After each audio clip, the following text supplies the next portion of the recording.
Hey, guess what? Teardown's finally out. In early access. This might be a little too early to do a review, but I think there's already plenty to talk about here, so let's just jump right in. Don't worry, I'll let you see it.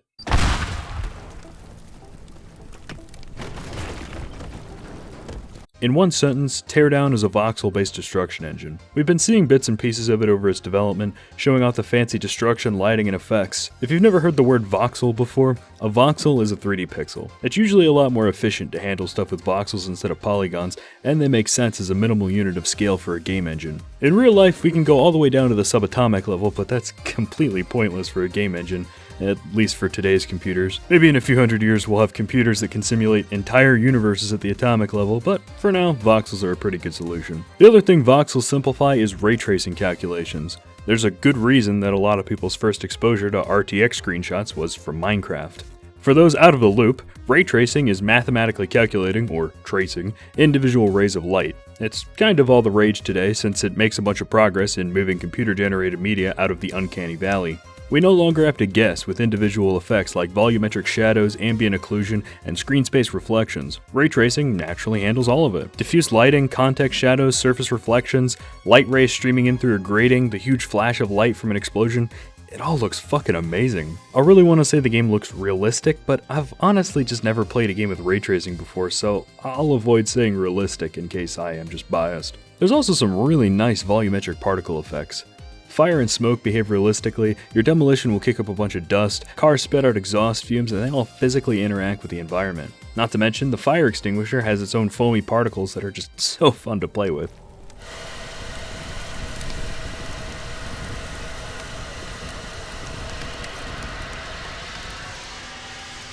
On top of the tech, they absolutely knocked it out of the park with the art. From a distance, objects look pretty much lifelike, but up close, the voxel models are really cartoony and gamey. It looks great, and I have no idea how they were able to strike that balance. The environments and models all use color really well too. It looks grounded, but it also isn't afraid to pop with some good saturation. Seriously, this game looks really good.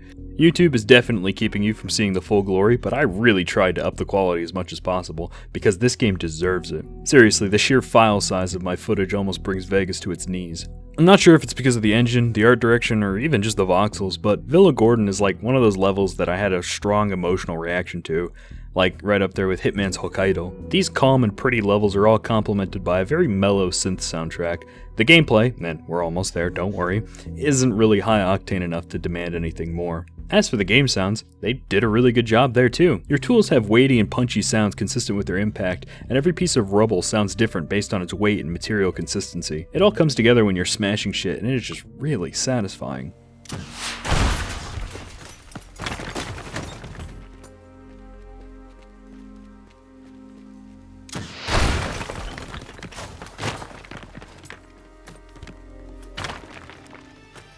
Now so far, we're seeing a really competently produced game, despite this crazy experimental engine that could have easily interfered with that production time. It's been in development for about 2 years, but it only took about 1 year to get what you're seeing now. They spent nearly a full year just figuring out the gameplay. As it turns out, a game about just destroying shit gets old.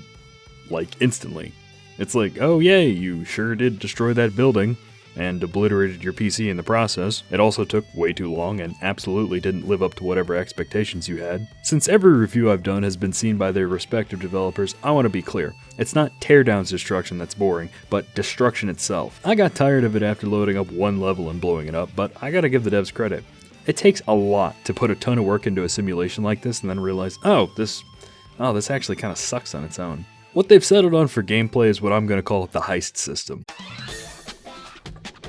Each level has multiple objectives strewn throughout. They're all pretty easy to reach, especially with the tools you're given, but reaching them isn't the hard part. Most of the objectives are attached to an alarm. If you move one too far from its alarm, or break too much of the wall it's attached to, it'll go off, and from there you've got 60 seconds to grab everything else and then make your escape. This means levels naturally play out in 2 phases. In the beginning of a level, you walk around, explore, case your objectives, and look for goodies.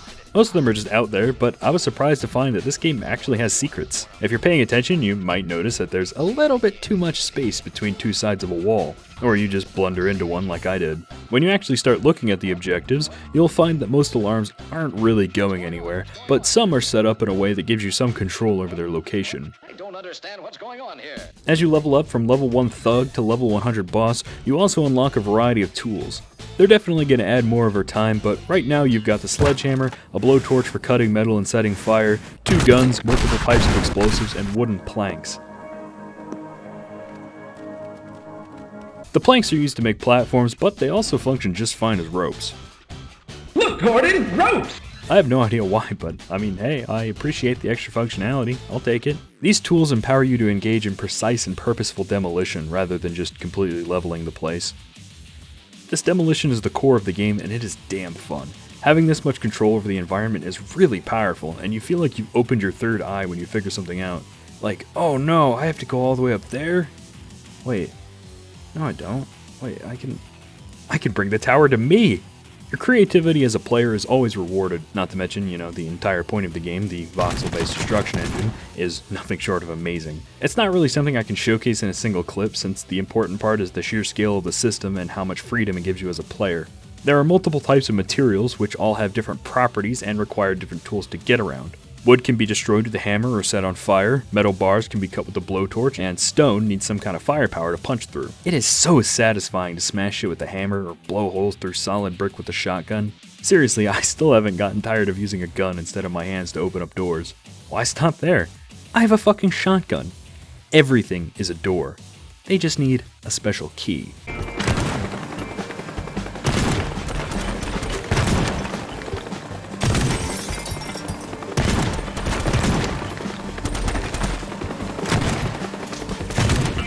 You also get an infinite can of spray paint. Obviously, the first thing I'm going to do is draw a dick, but I really love that they give you a planning tool like this. I use the spray paint to write notes for myself on the map, to draw out the path I plan to take, or to draw out crucial spots to stand or shoot. You've also got a quick save to help with risky or experimental demolitions, and of course for when it's finally go time. This is when the game really comes together. Everything you've done up to this point was to prepare for this 1-minute run. These moments are really enjoyable. Any failure of execution was a failure executing your plan. You didn't have to keep aggressively hitting quick load every time you fucked up, since you can just make your plan better. Execution errors are always really annoying in video games, but that's always execution of actions that someone else came up with. Teardown avoids this annoyance by putting everything into your hands. Fucked up a jump, you can put down planks to make it easier. Keep crashing a car, you can run through and destroy most of its obstacles. The destruction system puts the world itself under your control. You just need to make the most of it.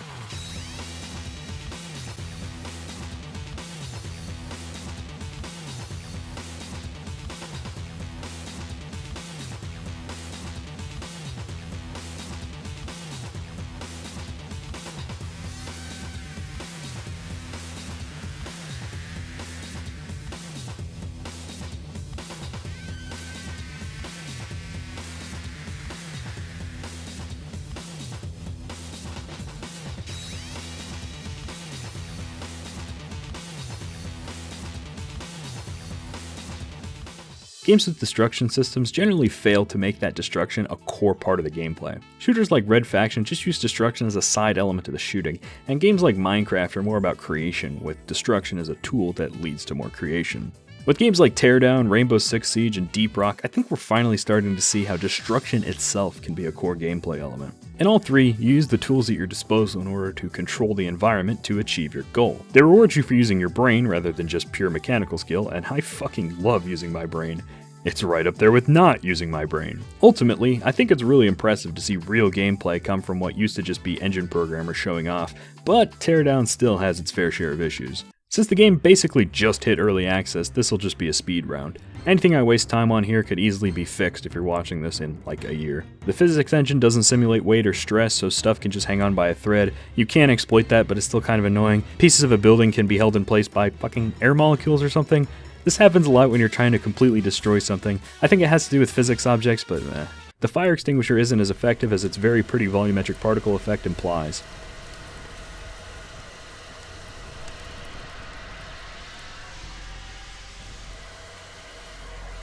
I know I said this is a lightning round, but it's really pretty to look at, and I just kind of wanted to let it play out. Pipe bombs have a really awkward throwing arc. It starts from the view model, so sometimes you can just accidentally roll it under your own feet and slip over it like a banana peel. Large-scale destruction, half the point of the game, will tank your frame rate, and sometimes it's caused by weird shit like a tree falling over or beaching a large boat. Due to the nature of the voxels, inclines kind of suck to drive over and can get you completely stuck if you're driving something low to the ground.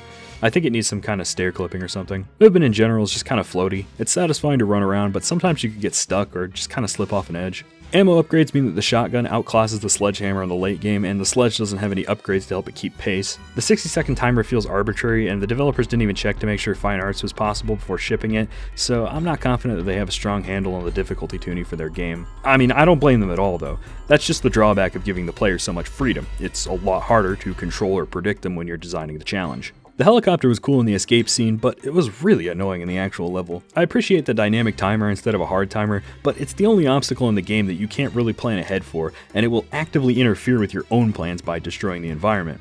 I mean, yes, you do have to plan around not being in the open, but you just kind of end up winging it instead of really changing up your plan. I do think it was a good idea to use airborne enemies, since any grounded enemies would just get stuck on the terrain, like, instantly. The alarms just kind of trigger when they feel like it. When they're placed on something you can move, it feels like they have a weight limit for what the panel is attached to, and if that piece goes under the weight limit, the alarm goes off. Like here, the alarm was built into a small box that you can kind of drag. I thought I was being clever by cutting the box in half to make it easier to move it, but it just goes off when you destroy too much.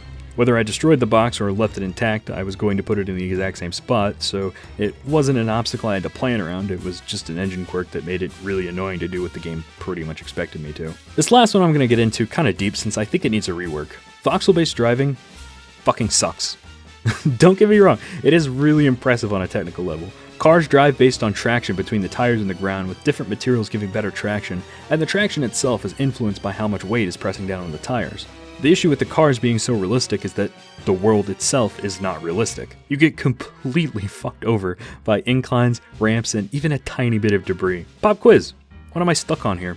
It's that one voxel thick layer of carpet. Destroy that and you're good to go. Whether it's due to randomness or the sheer complexity of the driving system, cars all have this element of inconsistency to them that is just so fucking infuriating. Like seriously, this car is here, and this staircase is designed to be a ramp straight into the second floor. I'm able to make that jump, but it just seems completely random. I am doing the exact same thing every time, just holding W, but sometimes you get enough speed to make it perfectly. Sometimes you don't. Sometimes you randomly crash into the ramp. Sometimes you come out the other end just fine. Sometimes you come out lopsided and flip over, and I have no idea why. This inconsistency flies in the face of every other part of this game. If you don't use cars, you'll know when your route is bad or when you just messed up.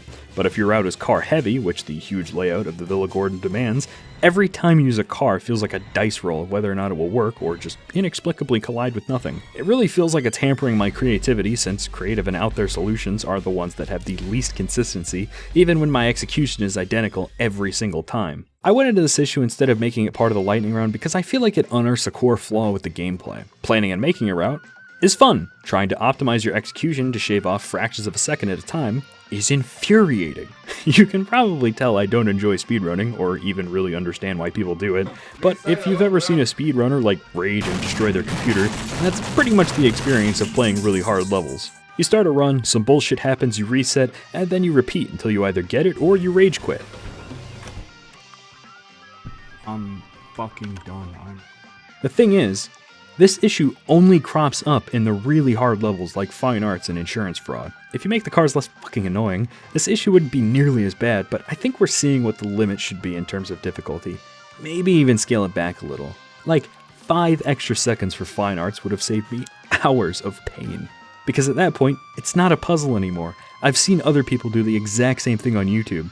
I know what to do, I just have to grind runs until I get it. I may have wasted a bit too much time here, but I really wanted to hammer home that Teardown's strength is the immense freedom you get from the way the destruction simulation works. Once it stops being a spatial puzzle game, the system just starts working against you. The developers have been actively seeking feedback and suggestions, so here's me throwing my hat into the pile. You need a good way to clean up rubble, like a vacuum cleaner or some kind of acid spray.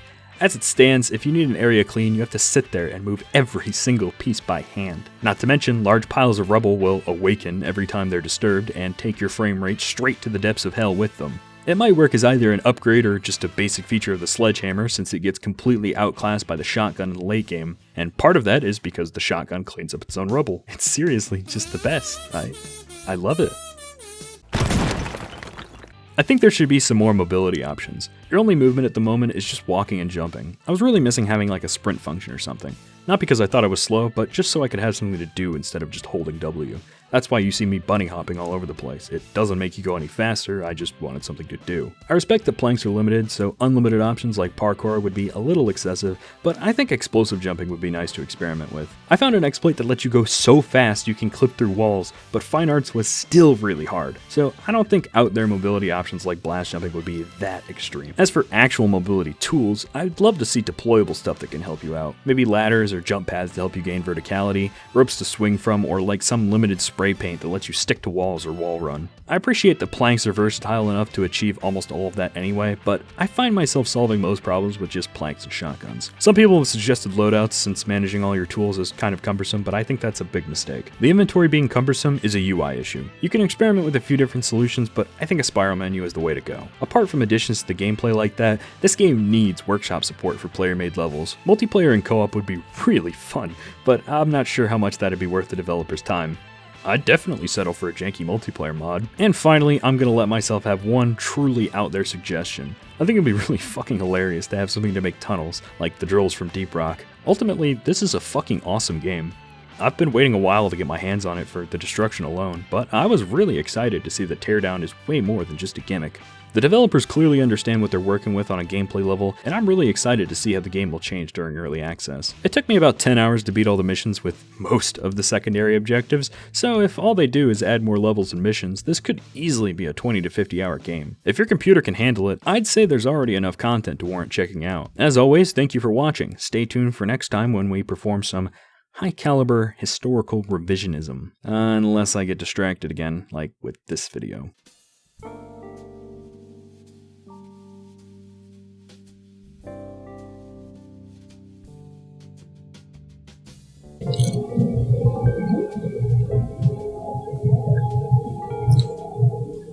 What is that fucking noise?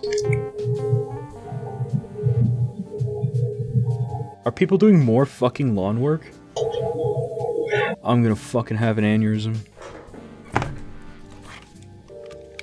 There's an entire fucking squad of people doing yard work across the street, so I guess I'm gonna do this fucking later. God damn it. Oh, I guess they're done. I guess it is a lot more efficient to do lawn work with a whole fucking brigade of people instead of just one, like, teenager. I'm seriously paranoid about that fucking lawnmower. Is that a plane? Okay. There we go, okay. Say like I'm not in this video, it sucks. I already said that. I didn't have it on recording. Okay. I'm not in this video, it sucks. That sucked. Your delivery sucked. Be more natural.